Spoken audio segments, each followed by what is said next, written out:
Hello. Magandang araw.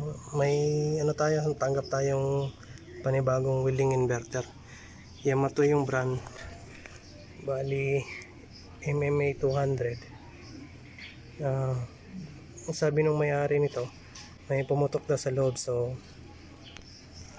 di ko na lang to papaanda rin na troubleshoot ko na lang para tapos babaklasin ko muna yung buong welding. Yung board lang kukunin ko para troubleshoot natin. So ganito muna. Ito na yung board niya, 200 amperes lang to. Ayan. Ang sira nito sabog yan, yung itim na yan na IGBT sabog yan.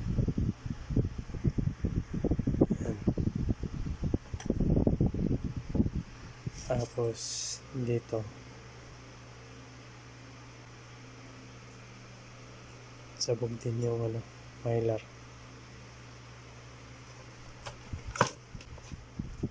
So troubleshoot ko muna to para malaman natin yung anong dahilan nung ba't nasira yung IGBT. So tanggalin ko muna yung PWM controller. Ito testing natin kung troubleshoot natin kung ba't nasira yung IGBT.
Hello.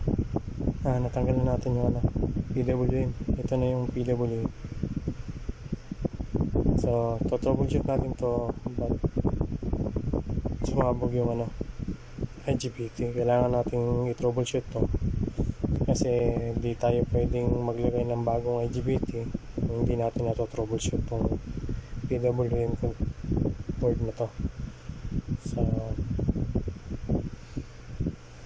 linisin ko muna yung board, tapos ito yung troubleshoot natin.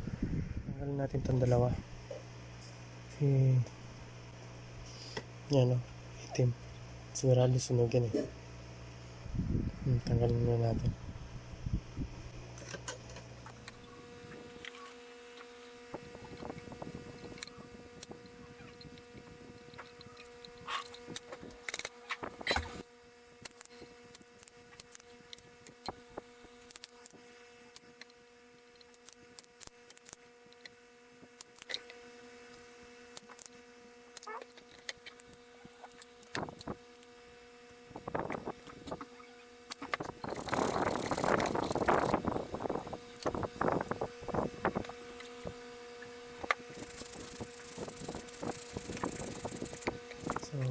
Check natin yung dial at saka resistor kung may sira.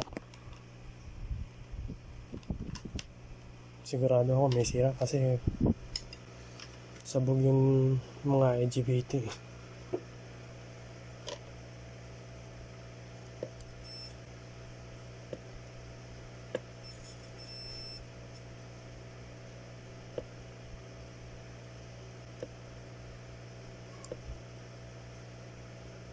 So, sira lahat.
Subukan natin itong i-testing itong